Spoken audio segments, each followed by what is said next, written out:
거절을 쉽게 못하는 사람이 실은 내가 진짜 뭘 원하는지 모르는 사람일 수도 있죠. 진짜 그 책에 들어와 있는 예 중에 네. 그 유튜브에서 그 아밍아웃이라고 뽀삐인가 조윤주 씨라고 네. 암에 걸려서 혼자 이렇게 고민을 하다가 그러니까 커밍아웃이 아니라 아밍아웃을 하면서 네. 유튜브 채널을 만드신 분이 계세요. 네네. 네, 그분이 이제 한겨레 신문이랑 했던 인터뷰 내용을 보면 그런 내용이 딱 나와요. 내 삶이 유한하다고 생각을 하게 되니까 네. 내가 그럼 진짜 하고 싶은 일이 무엇인지가 선명하게 다가오게 되고 그러고 나니까 거절이 쉬워지더라는 거예요. 나의 삶은 유한하고 난 이걸 해야 되는데 얘가 자꾸 엉뚱하게 저걸 시키니까 하자고 네. 하니까 나는 그렇게 못하겠다고 하는 거죠. 근데 사실상 우리 모두 다 유한하게 살고 있는데. 그러니까요. 그러니까 중요한 거죠. 그거를 근데 사람이 잘 깨닫지 못하는 거죠. 소름 돋았어요. 누구나 다 유한한데. 그렇죠. 누구나 다 24시간만 주어져 있고 끼케야 뭐 100년 정도 삶을 사는 거죠. 근데 그게 그 상황이 되어서야 느꼈다는 거잖아요. 그분은 그렇죠. 저도 방금 그 이야기를 듣고 알게 됐어요. 인생이 유한하구나. 그렇죠. 실은 인생이 무한하면 정체성 따위는 그렇게 중요하지 않을 수 있어요. 올 100년은 그냥 유튜브나 찍어볼까? 이러고 100년 살아보고 그렇죠. 별로 재미없다 야. 그리고 다음 100년은 뭐 책이나 읽어볼까? 이러고 살아도 되겠죠. 그렇죠. 계속 살 수 있다면. 네. 근데 우린 그럴 수 없으니까. 짧은 시간 내에 주어진 시간 내에 우리에게 진짜 중요한 무언가를 해야만 하니까. 인생은 유한하니까. 그렇죠. 인생 한 번만 살고. 그렇죠. 그래서 정체성을 찾는 게 중요하다는 거. 네. 시간관리 전문가가 강연을 하는 중이었어요. 그래서 이제 탁자 위에 이만한 항아리를 갖다 놓고서 그 항아리에다가 이렇게 큰 돌을 집어넣기 시작을 한 거예요. 네. 그래서 항아리가 이렇게 가득 차자 청중들에게 물어봤죠. 이 항아리가 다 찼습니까? 그랬더니 청중들이 뭐 다 찼다고 당연히 대답했겠죠. 가득 채운 거죠, 돌을. 그렇죠. 그랬더니 이 시간관리 전문가가 밑에서 이만한 자갈을 뽑아서 들어서 그 사이사이에 넣기 시작을 하고 또 모래를 꺼내서 자갈 사이에 넣기 시작을 하고 이제 마지막에 물까지 부어서 찰랑찰랑하게 찰 때까지 물을 부은 거예요. 그리고 나서 사람들에게 물어봤어요. 이 실험이 의미하는 바가 무엇일까요? 라고 했더니 많이들 뭘까요? 뭐 대부분의 사람들은 이게 시간 관리 전문가니까. 그래서 그 시간을 쪼개면 더 올 수 있다. 아무리 바빠도 그 중간 중간에 조그만 시간이 있다. 잘 활용하면 그렇게 많이 대답을 했는데. 그러죠. 이 사람이 어떻게 대답을 했냐면 그게 아닙니다. 이 실험이 의미하는 바는 큰 돌을 먼저 넣지 않았더라면 영원히 큰 돌을 넣을 수 없다라는 것입니다. 라고 답변했다라는 거죠. 이걸 안 넣으면 큰 돌부터 넣지 않았다면 영원히 큰 돌은 못 들어간다. 그렇죠. 왜냐하면 그 밑에 다 뭐 물이 깔리고 모래가 깔리고 조그만 자갈이 깔려서 이미 다 반 이상을 차지했을 테니까 큰 돌은 넣을 수 없다라는 거죠. 그렇죠. 우리 인생도 실은 생각해 보면 항아리처럼 유한하잖아요. 유한한 항아리 내에 큰 돌을 찾고 어떻게 하면 이걸 가져와서 이 안에 넣을 수 있을지를 빨리 고민할 필요가 있는 거죠. 그 큰 돌이 정체성이라는 거죠. 그렇죠. 뭐 돌려 말하면 그렇게 되겠죠. 내 인생의 큰 돌이 무엇인가에 대한 답변을 찾는 게 바로 나의 정체성을 찾는 거라고 할 수 있겠죠. 뭐 생각해 보면 뭐 우리가 만약에 조선 시대에 태어났다고 하면 정체성은 별로 의미가 없죠. 우리가 어떻게 살아야 할지, 내 인생의 큰 돌이 무엇인지 이미 정해져 있으니까. 다른 사람이 정해주잖아요. 신분이 정해주죠. 법이 그냥. 그래서 제가 백정으로 태어나면 제가 고민해야 할 일은 어떻게 하면 이 칼이 최대한 덜 나가게 고기를 자를까지. 그죠. 내가 칼질을 좀 하니까 유튜브로 돈을 벌어볼까 이런 생각했다가는 멍석 말아 죽겠죠. 내가 칼질을 잘하니까 무관이 돼야겠다. 그렇죠. 그런 거는 아예 안 되는 거죠. 맞죠. 그러면 관아에 끌려서 또 터지겠죠. 근데 뭐 양반으로 태어나도 마찬가지예요. 양반으로 태어나면 양반에게 주어진 일은 딱 두 가지였죠. 충과 효.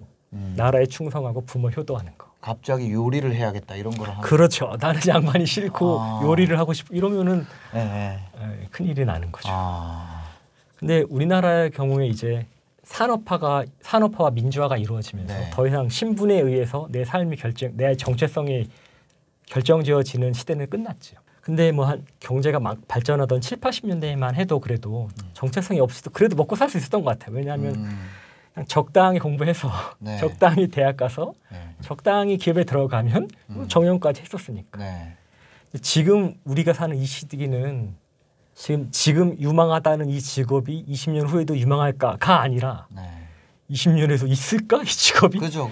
이게 지금 헷갈리는 시점을 살기 때문에 살고 지금 있기 가장 때문에. 핫한 직업이 뭐 예를 들어 데이터 사이언티스트. 그럼 그냥 인공지능이 대체할 수도 있잖아요. 충분히 할 수 있겠죠. 지금 엄청 핫하지만. 그렇죠. 학교에서 이렇게 학생들을 보면 진짜 이 망망대해에 돛담배 하나 띄워놓고 사는 것 같은 되게 안타까운 마음. 이제 출항을 한 거죠. 그렇죠. 학교에서 졸업을 하는 거는 그 대학교에서 졸업을 하는 거는 내가 준비가 됐건 그렇죠. 되지 않았건 출항이 시작되는 거예요. 학점 됐으니까 이제 떠나가라 뛰어밀고 바다 더 밀려서 바다 한가운데로 나왔는데 네. 어디로 가야 할지 보이지는 않고 어디로 가고 싶은지도 잘 모르겠고. 이미 출항은 됐는데 그렇죠. 목적지가 없이. 그렇죠. 그래서 좀 그런 상황에 많은 학생들이 지금 그런 상황에 처해 있는 것 같고. 네. 제가 진짜로 좋아하는 말 중에 네. 그 수상록이라는 책을 쓴 네. 몽테뉴라는 사람이 했던 말이 이런 말이 있어요. 목적지가 없는 사공에게는 네. 그 어떤 바람도 순풍이 아니다. 아무리 바람이 불어도 순풍이 없다는 거죠. 그렇죠. 내가 이쪽으로 가고 싶어. 그때 바람이 이렇게 불면 그게 네. 순풍이 되는 건데 네, 네. 내가 어디로 가야 할지 정해져 있지 않으면 네. 어느 쪽에서 바람이 불어도 순풍이 아닌 거죠. 날 좀 내버려둬. 왜 날 자꾸 이렇게 흔들어. 이거에 불과한 거지. 네. 나의 삶의 방향, 나의 목적지로 데려다 줄 순풍은 아닌 거죠. 목적지가 없는 배는 그냥 돛을 내려버리니까. 그렇지. 근데 바다 한가운데서 돛을 내릴 수는 없으니까. 그렇죠. 그 표류하는 거죠 뭐. 그래서 정체성을 갖는 게 되게 중요한 것 네. 같아요. 내가 어떤 삶을 살겠다. 이 인터넷 시대가 오면서 정보는 이미 넘쳐나잖아요. 그렇죠. 내가 심리학을 공부하고 싶어 그러면 심리학에 관한 정보는 정말 넘쳐나요. 네. 심지어 요새 뭐 K-무크라 그래가지고 학교에서 하는 수업을 찍어서 예, 일반인들에게 맞아요. 그거 있더라고요. 그런 것도 그 외국 있기 것도 때문에. 있잖아요. 그렇죠. 뭐 예일대, 하버드대 다 있어요. 그런 것도 있더라고요. 그러니까 굳이 하버드 가지 않아도 실은 그 수준의 실제로 일어나는 강의를 만약 서류가 필요하지 않다면 그렇죠. 그냥 내용만 듣고 싶으면 그렇죠. 청강은 다 가능한 거죠. 그렇죠. 웬만하면. 내가 아는 게 목적이라고 네. 하면 다 알 수 있는 거죠. 어. 근데 그 넘쳐나는 정보가 도움이 되려면 내가 무엇을 하고 싶은지가 정해져 있어야 된다라는 거예요. 네. 그때 이 정보들이 나한테 유용해지는 거지. 네. 내가 뭘 하고 싶은지도 모르는 상태라고 하면 그렇죠. 그 많은 뭐 정보들은 실은 아무런 쓸모가 없는 거예요. 도와줄 방법도 없는 거죠. 나는 누구지? 생각해보면 나는 나지? 하고 이렇게 끝내버리는 경우도 많고. 나는 누구지? 네, 그렇죠. 그래서 자기 소개하라 그러면 당황하잖아요. 그러니까요. 제일 못하는 게 네. 우리나라 사람들 정말 못하는 것 중에 하나가 자기 소개잖아요. 근데 저 그런 거 생각나요. 면접 볼 때 그렇죠. 그 자기 소개 다 준비해 오잖아요. 그렇죠. 근데 누가 뭐 누가 아니라 사실 제가 그랬는데 친구가 은행에 합격했는데 뭐 그랬대요. 저는 똥파리입니다. 그래서 왜냐고 그러니까 여기저기 막 날아다니면서 부딪히지만 결국 그 출구를 찾아낼 수 있는 그런 사람이기도. 근데 제가 딱 가서 그걸 딱 듣고 막 물어보길래 저는 똥파리입니다. 왜 대답이 생각이 안 나는 거야. 그 바로 떨어졌죠. 그만큼 이제 자기 소개조차도 카피할 정도로 뭐 취업 준비할 때까지도 안 잡힌다는 거 아니에요. 그러니까 자기 소개를 우리가 막 자소설 찾아보잖아요. 맞아. 그런 거를. 그 정체성이라는 게 도대체 뭘까? 네. 내가 누구인가라는 생각을 하게 되면 정체성이 뭐냐라고 하면 사람들이 자기의 사회적 역할 나는 뭐 삼성 다니는 사람이고 나는 검사고 이런 식으로 얘기를 많이 하죠. 그렇죠. 누굴 만나도 저는 뭐 하는 사람입니다. 직업을 붙이거나 직업 그렇죠. 아니면 회사 이름을 넣죠. 그렇죠. 네. 그리고 뭐 그러는 게 없는 사람들은 뭐 쟤는 뭐 타워팰리스 사는 사람, 뭐 쟤는 사는 지역을 넣을 수도 있고 그렇게만 하기도 하고 쟤는 벤츠 타는 사람, 뭐 쟤는 모닝 타는 사람 이런 식으로 얘기를 하기도 하죠. 네. 단순히 명사형으로 근데 이해하는 것은 네. 실은 약간 교만에 가깝고 실제로 불가능한 일이죠. 내가 생각하는 나가 어떤 과정을 통해서 여기까지 오게 됐는지에 대한 그런 이야기들. 이야기란 말이 약간 낯설면 뭐 자서전적 기억이라고 해도 좋은데 네. 우리의 삶의 하나의 뭐 자서전 책이라고 소설이나 영화라고 생각하거나 혹은 뭐 내가 지금까지 살아온 어떤 영혼의 자서전을 써본다고 하면 우리 삶의 모든 순간들이 기록되지는 않을 거 아니에요. 그렇죠. 소설 속에 나온 주인공이 일어나서 밥 먹고 화장실 갔다가 머리 감고 하는 내용까지 소설에 다 들어가지 생략돼 않아요. 있죠. 그렇죠. 예. 나에게 혹은 그 주인공에게 의미 있는 순간들 기록이 될 거잖아요. 네. 우리도 마찬가지로 우리의 인생 이야기에는 우리의 살아왔던 모든 사건들이 다 기록이 되어 있는 게 아니라 네. 나에게 의미 있었던 것들, 그런 사건들만 선택적으로 선별적으로 들어와 있겠죠. 기억의 자서전을 다시 되짚어 보면 그렇죠. 스스로. 네. 그래서 그 내용들을 잘 이렇게 생각을 해보고 언제 내가 내 삶이 충만하다고 느꼈었는지, 네. 언제 제일 행복했는지, 네. 언제 어떤 일을 할 때 내 영혼을 이렇게 한번 흔들리는 느낌을 받았는지, 단순히 그냥 재밌는 게 아니라 네. 언제 내가 진짜 이게 느껴지는가, 내가 이걸 하려고 태어났나 보다라고 느껴지는 순간이 혹시 있었다면 언제였는지, 그런 것들을 이렇게 천천히 들여다보는 것이 제가 보기에는 자기 자신을 아는 가장 좋은 방법인 것 같아요. 근데 그렇게 이제 글을 써봤을 때, 기억을 해봤었을 때, 네. 그게 이렇게 그냥 낱개처럼 서로 이렇게 흩어져 있을 경우에는 네.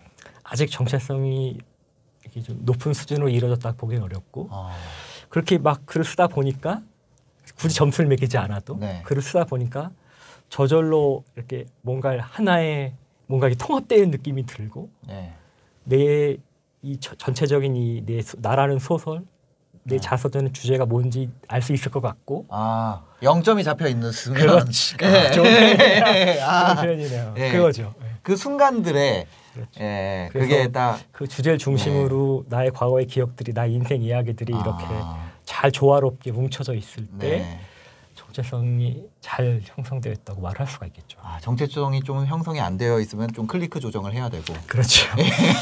그거를 심리학에서 이제 자기 개념이라고 불러요. 자기 개념. 그러니까 내가 생각하는 나, 그냥 여러 답변들. 네. 나는 뭐 교수기도 하고 누구 아빠기도 하고 뭐 누구 남편이기도 하고 이런 것들 있잖아요. 네. 근데 이 자기 개념과 정체성의 결정적인 차이는, 네. 자기 개념은 어떤 게 우선순위라는 게 별로 없고, 그 둘 사이에 서로 조화도 있지 않고, 여러 가지 사이에서 조화도 없고, 정체성이라고 한다면 그 중에서 가장 나에게 의미 있는 것, 가장 나한테 선명하게 드러나는 것이 무엇인지에 대한 답변을 이미 찾은 거죠. 그래서 삶의 우선순위가 많이 정해져 있는 경우죠. 정체성 있는 사람들에서 내가 무엇을 해야 할지 알고, 그래서 뭐 거절해야 할 땐 또 거절도 잘하고. 어떤 제한이 있을 때 그 내 정체성이라는 틀에 맞지 않으면 바로 과감하게 버릴 수 있겠죠. 네. 그게 없는 사람은 거절하는 것도 어려워지는 거죠. 그렇죠. 자꾸 다른 핑계를 대게 되고. 그렇죠. 이렇게... 인간관계에 막 휩쓰이게 되고. 이 정체성은 자기 자신이 누군가에 대한 판단이기 때문에, 내 정체가 누구냐에 대한 판단이기 때문에 엄청난 힘을 갖고 있어. 어떻게 말 조금 과장을 보태서 얘기를 하면 심리학에서 찾은 개념 중에서 가장 사람을 움직이는 가장 강력한 힘이라고 볼 수도 있어요. 정체성이라는 것이. 그렇죠. 뭐 가장 극단적이면서도 대표적인 예를 들자고 하면 선교사들인 것 같아요. 선교사들이 오지에 가서 말도 통하지 않는 낙후된 오지에 가서 짧게는 수년, 뭐 길게는 수십 년 동안 교화를 신을 전파하기 위해 살잖아요. 그렇죠. 그러다가 병에 걸려 죽기도 하고, 처단당해서 죽기도 하죠. 그렇죠. 우리나라 개화기 때도 그 기록을 살펴보면은 김대건 신부 를 비롯해서, 근데 그분은 뭐 우리나라 분이셨으니까. 그렇죠. 그러네. 외국에서 오신 분들 중에서 100명 넘은 분들이 돌아가셨죠. 체형을 당해서 돌아가셨죠. 얼마 받으면 그런 거 하시겠어요? 저는 그럼 못할 것 같아요. 20억 받는다고 못하죠. 내가 죽을 수도 있는데. 네. 근데 선교사들은 기꺼이 그걸 하죠. 그걸 하잖아요. 그 이유가 뭐냐면 내가 신의 대리인이라는 정체성이 있기 때문에. 그것 때문에 하는 거죠. 그것 때문에 돈도 별로 받지도 못하고 내가 죽을 수도 있지만 나는 신의 뜻을 대행하는 사람이라는 그 확신이 있기 때문에 그 어려운 곳에 가서 수십 년을 버티며 신의 뜻을 전파하고 살 수가 있는 거죠. 정체성. 이게 너무 과장되거나 극단적이라고 하면 뭐 좀 더 현실적인 예로 들어와서 뭐 스카우트하는 장면을 생각해봐도 될 것 같아요. 내가 뭐 이 사람이 좋아서 이 사람 스카우트하려고 하는데 그 사람이 뭐 약간 연봉도 뭐 지금 거랑 비슷하고 뭐 집도 멀고 이런 식으로 반응을 보이면 그 사람은 실은 꼬실 수 있어요. 그냥 뭐 거처를 좀 숙소를 좀 마련해주고 연봉 좀 더 주면 와요. 아니 뭐 재택을 한다거나. 그렇죠. 근데 그 사람이 저는 그런 일을 하는 사람이 아닙니다. 내 정체성이랑 안 맞는다. 그렇죠. 그런 식의 답변을 하게 되면 그 사람은 연봉을 2배 줘도 절대 부를 수 없어요. 그러시는 뭐 정체성을 활용한 되게 재밌는 심리학 연구가 하나 있는데 네네. 간단하게 소개해드리면 거짓말을 되게 하기 쉬운 상황을 만들어 놓고 네. 이쪽의 사람들의 50%의 이쪽의 사람들에게는 거짓말을 하지 마세요라고 말을 하고 네. 이쪽 사람들에게는 거짓말쟁이가 되지 마세요라고 네. 지시를 한 거예요. 네. 그리고 어떤 그룹이 어떤 말을 듣는 사람이 더 많은 거짓말을 했는지 봤더니 누가 더 거짓말을 많이 했을까요? 뭐 이 맥락에서 보면은 거짓말쟁이가 되지 마세요가 더 적게 그렇죠. 거짓말했겠죠. 예. 우리는 보통 한 번 거짓말 한다고 해서 거짓말쟁이가 된다고 생각하지 않죠. 네. 가끔 거짓말 한 번 해서 뭐 이 어려운 상황을 모면하거나 네. 뭐 금전적 이득을 얻을 수 있으면 한 그렇죠. 번쯤 그냥 거짓말을 할 수도 있다 생각을 하죠. 네, 네. 그래도 그것 때문에 내가 거짓말쟁이가 된다고 생각을 하진 않지만 그렇죠. 근데 거짓말쟁이가 되지 마세요라는 질문을 그 지시문을 받은 사람은 네. 지금 거짓말하면 내가 거짓말쟁이가 되는 것처럼 느껴지는 거죠. 그걸 인정하는 거잖아요. 그렇죠. 네. 나의 정체성이 순간적으로 흔들리는 거죠. 그렇기 때문에 거짓말도 덜 했다라는 거고 실은 이거를 약간 뭐 기업하시는 사업하시는 네, 분들이 네. 활용하기도 수도 있을 것 같아요. 그러니까 네. 뭐 직원들에게 뭐 구성원들에게 네. 책임감 있게 좀 행동해라라고 말을 하는 대신에 네. 뭐 우리 회사에 책임감 있는 구성원이 되어주세요. 네. 라는 식으로 그 정체성을 건드리는 말을 하게 되면 무책임한 사람이 되지 마세요. 그렇죠. 이렇게. 그렇게 무책임하게 행동하지 마세요라는 말보다는 무책임한 사람이 되지 마세요라는 네. 게 더 효과적일 수 있다라는 거죠. 아. 정체성을 건드리니까. 그냥 근본이 그 무책임한 사람인 것처럼 되니까 그렇죠. 한 번 그렇게 행동을 했음에도. 그렇죠. 네. 아.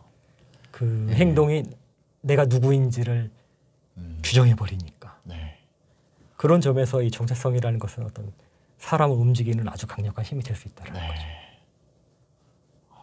그런 것 같아요. 그렇게 반대로 생각하면 내가 포기하지 않기 위해서는 그렇게 생각하지 않는 게 좋겠네요. 그렇죠. 네. 내가 한 번 안 했다 그래서 난 그런 사람이 아닌 건 아니야. 그러니까 예를 들어서 뭐 그런 거 있잖아요.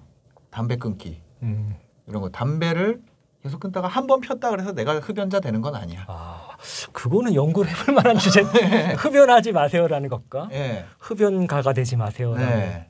그거는 연구 주제가 되겠는데요. 그러니까요. 그렇게 해볼 하면은 만한, 그 생각만 바꿔도 그렇죠. 어차피 그래 나 담배 한번 다시 폈으니까 이제는 다시 나는 담배 피는 사람이야.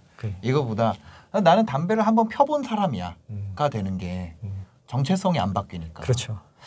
역으로 할 때 네네. 그럴 수 있죠. 어떤 사람의 이런 인내력이나 끈기나 지속성을 만들고 싶으면 그렇죠. 그게 일회성이야. 너 한 번 잘못한 거야. 그렇죠. 이렇게 해주는 거. 사람들이 보통 뭐 자식들이 뭔가 잘못을 했었을 때 음. 행동을 이렇게 나무랄 수는 있어도 네. 그 사람을 나무라지 말라 그러고. 그 애의 정체성을 망가뜨리면 안 돼. 그렇죠. 그러니까 이런 행동은 안 좋은 행동이야라는 식으로 얘기를 해주고 네. 얘기를 해줘야지. 그런 행동을 한 넌 나쁜 애야라는 식으로 얘기를 하면 네. 얘가 벗어나기가 어려운 거죠. 그 행동이 잘못됐다는 그렇죠. 거 완전히 분리해서 얘기를 해줘야 돼요. 그렇죠. 자녀 교육에서 되게 중요한. 자기 스스로한테도 그렇게 하는 게 중요한 것 같아요. 네. 그렇죠. 네. 그래야지 또 계속 할 수 있고. 그렇지 않을까요? 알겠습니다. 오늘 그 정체성에 대해서 이야기 나누고 있는데 마지막으로 구독자분들에게 해주고 싶은 말씀이 있다면. 제가 이런 얘기를 하면 꼰대 소리가 들을 것 같아서 네. 어떤 얘기인가요? 걱정이 되기도 하지만 네. 근데 결국 우리는 죽어서 단순히 이름을 남기는 게 아니라 네. 이야기가 있는 이름을 남기는 거잖아요. 그렇죠. 그래서 언제가 되었든 내가 죽어서 하나의 이야기로 남는다면 네. 그 이야기는 어떤 이야기일지 어떤 이야기였으면 좋겠는지 네. 이런 것들을 뭐 많이 할 필요도 없고 뭐 1년에 한두 번 뭐 네.